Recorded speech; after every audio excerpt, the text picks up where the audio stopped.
Ever since my husband's company found its footing, he morphed into a stranger. His affair with another woman became brazen, as if he didn't care about hiding it anymore. When I confronted him, he dismissed my concerns with a mocking laugh. "You're worthless, living off my earnings. Be thankful I even bother with you," he spat, his contempt oozing with every word. "Get a job if you're so unhappy." Defiant, I accepted his challenge. Landing a position at his family's company, I plotted my retaliation against Michael. I'm Karen, once content as a 34-year-old homemaker, while Michael, my 36-year-old husband, managed a printing business. Our romance sparked in the corridors of our workplace. He was in sales and I in illustrations. Our love story culminated in marriage when I was 26. Once we settled into our routine, he made the bold move of resigning from his job, proposing the idea of launching a new venture together. Uncertain, I sought counsel from our trusted business partner, Bob, with whom we shared past collaborations. Bob, a seasoned CEO known for his diverse business ventures and adeptness in advertising, readily lent his support. Bob backed our endeavor and even contributed funds. I recounted, "Karen's illustrations have always impressed me," Bob remarked, his praise leaving me humbled. With gratitude, we vowed to steer our company to triumph. Just the two of us, I affirmed to Bob as we embarked on our entrepreneurial journey. Initially, we grappled with the constraints of a cramped apartment. However, with the ascent of our company, we upgraded to a sleek high-rise condominium. It was then that my husband broached the idea of me focusing solely on homemaking. "I'll hire someone else for the illustrations. Eventually, I need your full support," he asserted, his words leaving me torn. Reluctantly, I confided in Bob, our steadfast investor. "I regret to inform you, but I must step away from illustration work," I disclosed to Bob. His empathy was palpable. "It pains me to think I won't have the pleasure of witnessing Karen's illustrations anymore. Yet if you ever decide to return to it, just say the word. I'll stand by you," Bob reassured me. "Thank you, truly," I expressed my gratitude. And thus, I embraced the role of homemaker to bolster my husband's aspirations. However, my passion for drawing persisted, finding solace in sharing my illustrations on Instagram. The unexpected warmth of response has become my clandestine delight. As my husband's business flourished, our lifestyle mirrored its success. His investments yielded opulent returns, evident in the acquisition of a new car and bespoke suits from prestigious labels. While I deemed these indulgences excessive, I recognized their significance in his role as the company's figurehead. Despite his demanding schedule, he remained steadfast in our tradition of sharing dinner at home. It was a solemn pact, a sanctuary carved out for just the two of us amidst the chaos. Over these meals, he divulged the company's forthcoming ventures, a privilege that filled me with contentment. Supporting his ambitions became my source of joy. I once believed our harmonious routine would endure indefinitely. Despite the company's continued prosperity, subtle shifts began to emerge in my husband's demeanor. Gone were the animated discussions about business during our dinners. "How's everything at the company?" I inquired, met with lukewarm responses. "Everything's fine," he'd mutter, his enthusiasm conspicuously absent. Persistently, I probed for more details, only to be met with terse rebuttals. "Don't pry, you wouldn't understand. You're always here. I shouldn't have to explain every little detail." His words pierced through me, a stark departure from the understanding and camaraderie we once shared. I attempted to rationalize his behavior as fatigue or stress, but that night, as he silently retreated to our room after dinner, I couldn't shake the feeling of unease settling in. This pattern persisted, with my husband increasingly opting for dinners away from home. Feeble justifications of social obligations or client meetings replaced our once sacred mealtime together. Despite my waiting patiently, delaying my own dinner, his absence grew routine, his excuses dwindling to nothingness. Confrontation only invited his wrath, a stark departure from the partner I once knew. I felt reduced to a mere servant in my own home, the weight of his indifference crushing me to tears. We once weathered the storms of entrepreneurship together, hand in hand. Now, I found myself relegated beneath even his employees, my sacrifices met with scorn rather than appreciation. My domestic duties weren't born out of a passion for homemaking. They were a testament to my unwavering commitment to his aspirations. Yet any semblance of gratitude had long since vanished from his eyes. In his absence, I find solace in my illustrations, a sanctuary where stress dissipates and creativity flourishes. With each stroke, my online following burgeons, their supportive comments a balm to my weary soul. Among them, a familiar name emerges, Bob's. Bob extends an offer to collaborate again. A glimmer of hope, I muse, buoyed by the prospect.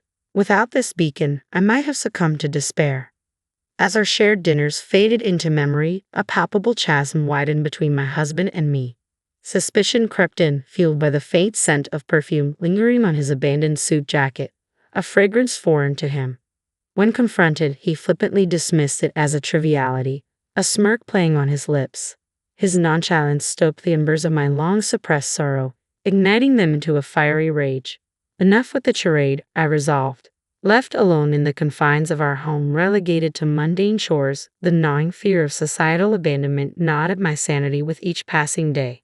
My friends could only offer envy, while my parents dismissed my concerns as trivial luxuries.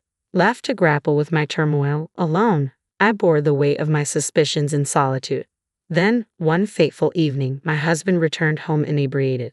Amidst my desperate efforts to tend to him, a damning discovery awaited, a crimson imprint adorning his shirt collar. Its presence could not be dismissed as innocent, a glaring testament to another woman's trespass. In that moment, I unearthed undeniable evidence of my husband's betrayal. With resolve coursing through my veins, I confronted him the following day, brandishing the damning garment. "Where were you last night, and what is this?" I demanded, pointing to the incriminating mark. Though caught off guard by the lipstick stain, my husband remained eerily composed in the face of my accusation. "I was out with friends at a bar. Must have happened then, right? You'd need to take off your jacket for that. Didn't you notice?" he retorted, his words laced with defiance. Unconvinced by his feeble alibi, I responded, "I don't recall." With a sudden motion, my husband rose from his seat, his hand connecting with my cheek in a searing slap. Stunned, I stumbled backward, reeling from the unexpected blow, the sting of pain radiating across my skin. "When will you understand? Who do you think is providing for us?" he spat before retreating to his sanctuary. I watched his departure, tears tracing silent paths down my cheeks. In that moment, the truth struck with brutal clarity. My husband's love had waned, leaving behind a cavernous void. I was left shattered by the cold reality of our fractured relationship. From that day forth, my husband's temper became increasingly volatile.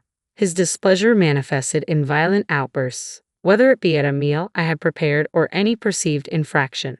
The once tender moments of our marriage were now eclipsed by a shadow of fear and uncertainty. "This tastes atrocious. Do you even pay attention to what I eat? If you want to keep being my wife, you better sharpen your culinary skills," my husband berated before storming out of the room. "I'll dine out. Eating this would sabotage my productivity," he declared. I trailed after him, desperation evident in my voice. "Please wait. I want to prepare meals you enjoy. But you're never home or communicate with me. How can I cater to your tastes like that?" My husband clicked his tongue in irritation at my plea. "Should we just divorce then?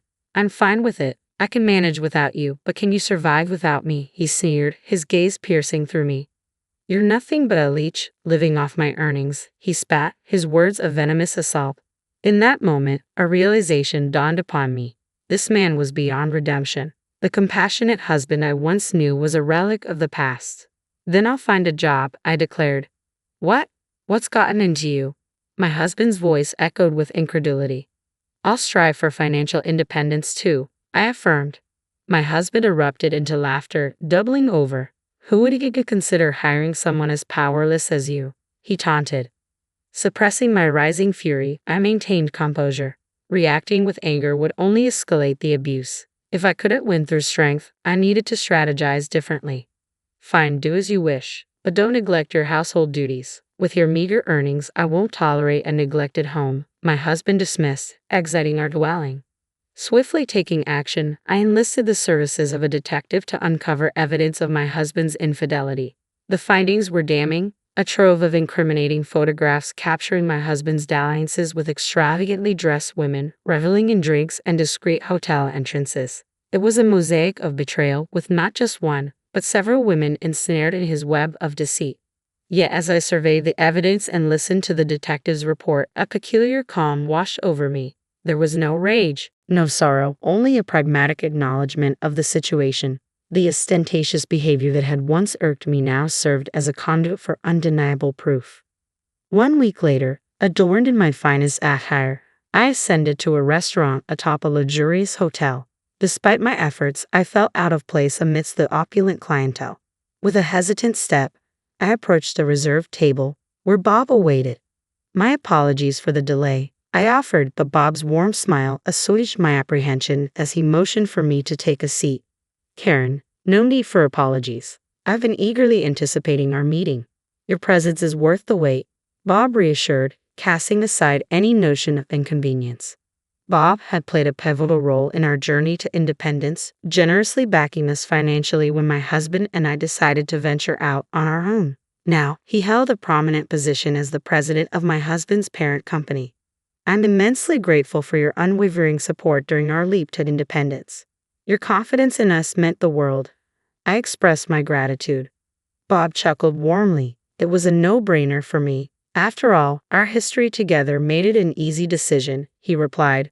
It's evident the company is thriving under your guidance, I observed.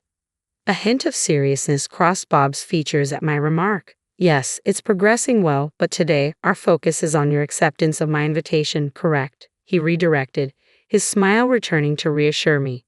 Yes, indeed, I affirmed, straightening in my seat and extending a warm greeting. Reflecting on our past interactions, I recalled Bob's genuine admiration for my illustrations. He had been instrumental in providing funding for our venture into independence, recognizing the value I brought to the table. Moreover, he had been the lone voice cautioning against the path of becoming a homemaker. Though we had lost touch, Bob's reemergence in my life through social media rekindled our connection, leading to regular exchanges via email and text messages. You always had a keen understanding of my illustrations, didn't you? I remarked. I've been a fan of your work for quite some time. I'm thrilled you never gave up on illustrating. Your decision to reach out to me caught me off guard, though, Bob confessed. Bob had extended offers for me to join his team as an illustrator on multiple occasions, but my domestic responsibilities had always stood in the way. However, after much contemplation, I had recently made the decision to accept his proposal.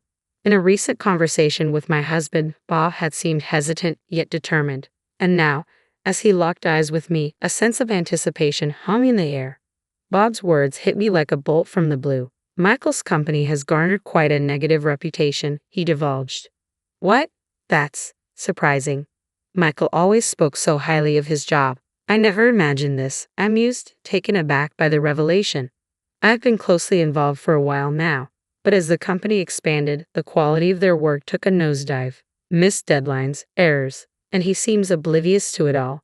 Bob lamented. Is this reputation widespread? I inquired, a knot forming in my stomach. The company's rapid growth initially attracted positive attention. However, it's now under scrutiny for all the wrong reasons. There are even whispers of unsavory affiliations, Bob disclosed, his tone tinged with concern. I had no idea. I've been so out of touch with Michael's professional life, I realized, a pang of unease settling in.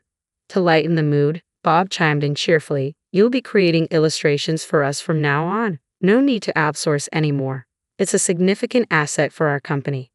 I appreciate your understanding and flexibility regarding my family commitments. I express my gratitude. No worries at all. We believe in maintaining a healthy work-life balance for our employees, Bob reassured with a smile. And so, I embarked on my journey working for Bob. With my sole focus on illustration tasks, there was no need for me to commute to the office. Bob graciously granted me the opportunity to work remotely, allowing me to seamlessly juggle my household responsibilities. The sheer joy of creating art, once confined to a hobby, now bloomed into a fulfilling profession. However, amidst the satisfaction of my work, I couldn't shake the longing to have more control over my time, to pursue my passion without constraints imposed by domestic duties and supporting my husband. With my newfound income, I believed I could sustain myself independently. However, as I diligently worked, one day, the abrupt sound of the door slamming jolted me from my concentration. Rushing to the hallway, I was met with my husband's furious gaze. You traitor, he seethed. Confusion clouded my mind as I struggled to comprehend his sudden outburst. To think my own wife would snatch away my job, he spat. In that moment, realization dawned upon me. My husband's ire stemmed from my collaboration with Bob. which had opened doors to additional contracts with companies affiliated with his own. This was my retaliation, my way of reclaiming power from the one who had belittled me. But irony must have been galling for him, to have his livelihood threatened by the very person he had scorned. You have no authority to dictate my actions. I'm simply carrying out my duties with your explicit consent, I asserted, holding my ground as my husband's anger simmered. If you feel compelled, go ahead and strike me. I won't hesitate to involve the authorities, I declared, unyielding in the face of his aggression. My company's downfall is on your hands. What exactly are you trying to achieve? He accused, his frustration palpable. This has nothing to do with me, I rebutted, resolute in my stance. Retrieving the divorce papers from the adjoining room, I handed them to my husband with a steady hand. We're no longer bound by matrimony. Let's not prolong this any further, I stated firmly, severing the ties that bound us together. You're divorcing me over my company's struggles. You're just after my money, aren't you? I retorted, stung by his accusation. I could have ended this marriage whenever I please, but I chose to wait. Now that I'm successful and earning, suddenly it's convenient for you to walk away. Wait a moment. Let's discuss the future of the company first before we rush into divorce. We founded it together, remember? You're the one who ousted me from that company, my husband interjected, a hint of desperation creeping into his voice. I've severed all ties with that company, and I intend to seek proper compensation, I asserted firmly, unyielding in my resolve. Michael's frustration was evident, his agitation palpable as he gnawed on his lip in vexation. How shameless can you be? You have no right to talk about compensation when you're the one initiating the divorce. Do you even realize how many times you've hurt me and your affairs? I had undeniable proof, I retorted, brandishing the incriminating photographs. As he beheld the evidence of his infidelity, my husband's facade crumbled, and he sank to his knees, pleading with desperation. Please, I beg of you. The company's on the brink of collapse. I can't handle the added burden of compensation or a divorce. I need your support now more than ever. Everyone has abandoned me the moment they caught wind of our troubles. You're the only one left, he implored, his voice quivering with raw vulnerability. I dismissed his desperate plea as utterly futile. Gathering only my essentials and work materials, I departed from the house without a backward glance. My return home only occurred once the divorce proceedings were concluded, solely to retrieve my belongings. By then, my husband's company was hemorrhaging mistakes, and he found himself deserted by all. Reduced to pleading for funds to compensate me, he spent his days in a pitiful state. In stark contrast, I embraced solitude, forging a livelihood through my beloved craft of illustration. With each stroke of the pen, I accumulated wealth, all while upholding my integrity, a stark contrast to my ex-husband's downfall.